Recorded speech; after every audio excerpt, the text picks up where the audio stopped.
Selamat sore semuanya. Apakah begitu penting yang namanya firman Tuhan? Apakah ini perlu ditanyakan? Saya kira kita semua yakin ya, percaya, mengamini bahwa firman itu begitu penting. Karena firman itu begitu penting, maka gereja itu sungguh berusaha supaya firman Tuhan itu semakin dekat dengan umat, supaya umat itu juga semakin dimudahkan untuk disentuh hatinya oleh firman Tuhan. Inilah yang sebenarnya melatar belakangi diadakannya bulan Kitab Suci Nasional. Kalau kita ada yang sempat membuka dokumen Konsili Vatikan kedua tentang Sabda Tuhan, Dei Verbum.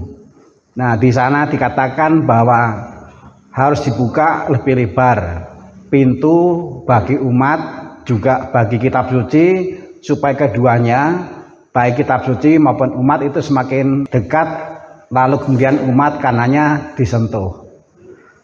Jadi bulan kitab suci itu tujuan jauhnya adalah memfasilitasi para umat sebuah kesempatan supaya umat disentuh oleh Sabda Tuhan. Inilah yang sebenarnya disasar. Jadi sasarannya adalah kita disentuh oleh Sabda Tuhan. Lalu bulan kitab suci ini, kesempatan ini bukan hanya untuk orang tertentu tapi semuanya. Sabda Tuhan itu bukan hanya untuk orang tertentu tapi untuk semuanya. Maka kita berusaha supaya sebanyak-banyaknya umat dari macam-macam lapisan itu di bulan kitab suci ini disentuh oleh Sabda Tuhan. Nah, harapannya adalah pada bulan Kitab Suci Nasional tahun ini 2023 nantinya ada kenang-kenangan berupa ayat atau kisah yang memang ada di hati. Sehingga kalau misalnya nanti bulan September sudah lewat lalu ditanya ayat mana yang menyentuh hati pada bulan September, ada enggak? Nah, harapannya adalah ada. Maka bahan itu kita siasati supaya bahan betul-betul bukan tujuan tapi sarana untuk membantu supaya para umat itu nanti disentuh oleh Sabda Tuhan. Saya membaca bolak-balik berkali-kali berat, maka nanti saya akan coba beri jalan sederhananya.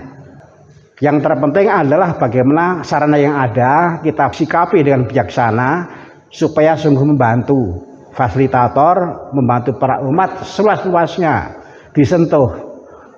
Jadi paling tidak yang menjadi harapan kita adalah pada bulan kitab suci tahun ini, September ini, nantinya ada firman Tuhan yang nyangkut di hati.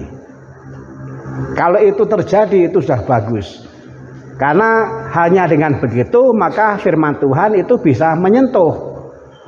Lalu kalau menyentuh itu pasti juga akan berpengaruh. Jadi yang utama bukan soal hore sudah 4 kali pertemuan, bukan itu. Hore rame, bukan itu. Tapi yang terpenting itu adalah kita mengusahakan supaya umat disentuh hatinya. Berat, tapi saya yakin nanti akan menemukan jalannya. Saya ambil contoh ketika bulan Agustus saya difasilitasi oleh sekolah untuk memberikan pengajaran kepada anak-anak. Anak-anak itu saya beri PR. Jadi Agustus dan September nggak ada liburnya. Setiap hari membaca kitab suci lalu menyalin 1 sampai 2 ayat yang menyentuh hati. Yang mau dibaca terserah mana. Nanti PR-nya diberikan kepada saya dan tidak dinilai. Biarlah yang menilai Tuhan. Saya bersyukur karena anak-anak itu taat. Ini bukan yang pertama, karena dulu pernah. Nanti silahkan dirembuk bagaimana caranya supaya anak-anak juga mulai terbiasa lah. Kita memang tidak merancang macam-macam lomba, karena lomba itu biasanya hanya melibatkan sedikit orang, tapi itu merepotkan yang menyelenggarakan. Sementara kalau dilihat dari segi sasaran itu sering terjadi malah kurang tercapai. Jadi kita mau berusaha dengan cara yang sangat sederhana yang bisa kita lakukan, yang memang kita maksudkan supaya sebagaimana dimaksudkan oleh diadakannya BKSN, mendekatkan umat pada kitab suci, mendekatkan kitab suci pada umat. Kalau kita mencermati bahan setiap judul pertemuan, saya lihat, saya pelajari yang diulang adalah kata kasih Allah. Nah, jadi firman Tuhan itu isinya adalah kasih Allah. Tapi kasih Allah itu memang tidak mudah untuk diterima. Yunus itu tidak mudah menerima kasih Allah. Padahal kasih Allah itu dikatakan sumber keselamatan. Kasih Allah itu membantu orang menjadi lebih baik. Kasih Allah itu mempersatukan orang yang bermacam-macam. Jadi sebenarnya kasih Allah yang dikomunikasikan lewat sabda kepada Yunus dan kepada Yoel untuk diteruskan, itu sebenarnya isinya itu. Tetapi rupanya memang harus berjuang keras untuk bisa bersikap yang tepat, yang rendah hati terhadap sabda Tuhan yang sebenarnya kasih Allah. Karena sabda Tuhan itu hanya membangun kok. Kasih Allah itu hanya membangun. Jadi kalau di bulan kitab suci ini ada ayat yang menyentuh, meskipun hanya satu, yang nyangkol di hati, itu sudah anugerah yang luar biasa. Karena itu akan menuntun, karena itu nanti akan membantu menjadi lebih baik. Ayat manapun yang nyangkut di hati pasti nanti akan membuat yang bersangkutan menjadi lebih baik. Nanti kita usahakan itu. Nanti akan dibentuk diskusi kelompok kecil. Tapi sebelum ke sana, Pak Andri akan menyampaikan bahan yang tahun ini.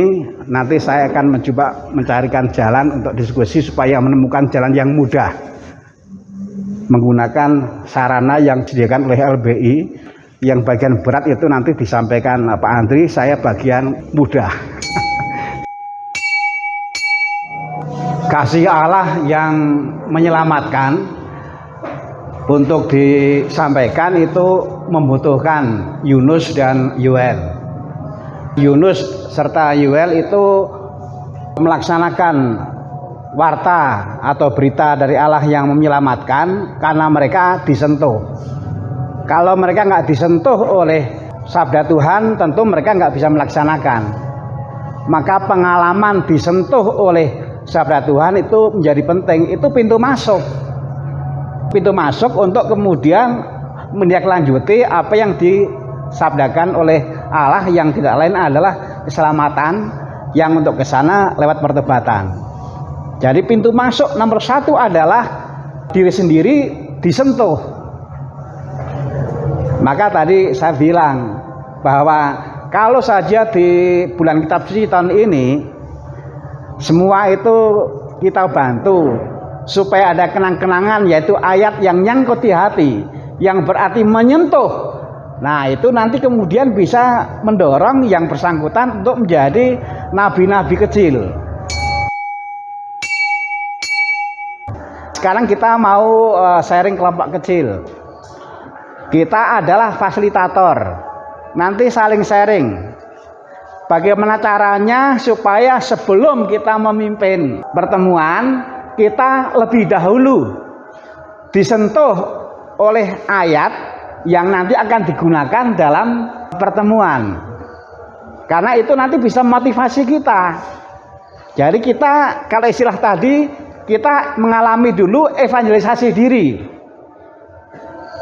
Sederhana. Jadi bagaimana caranya supaya sebelum pertemuan kita lebih dulu mengalami disentuh mungkin oleh satu dua ayat yang ada dalam bahan.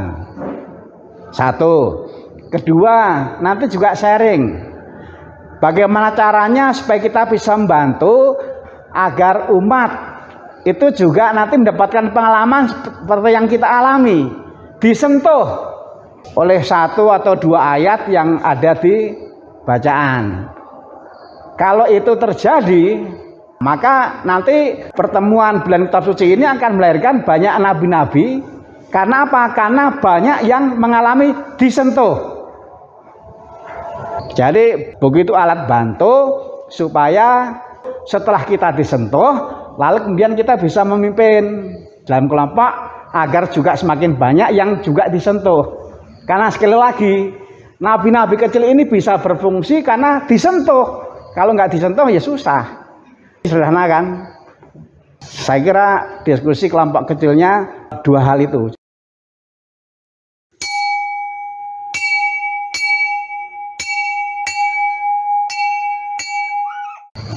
Sabda Tuhan yang menjadi bahan itu adalah sabda yang berisi kasih Allah supaya orang bertobat agar selamat. Jadi sabda Tuhan itu harapannya adalah membantu para umat entah pribadi atau bersama melakukan pertobatan, mengalami keselamatan karena disentuh oleh sabda.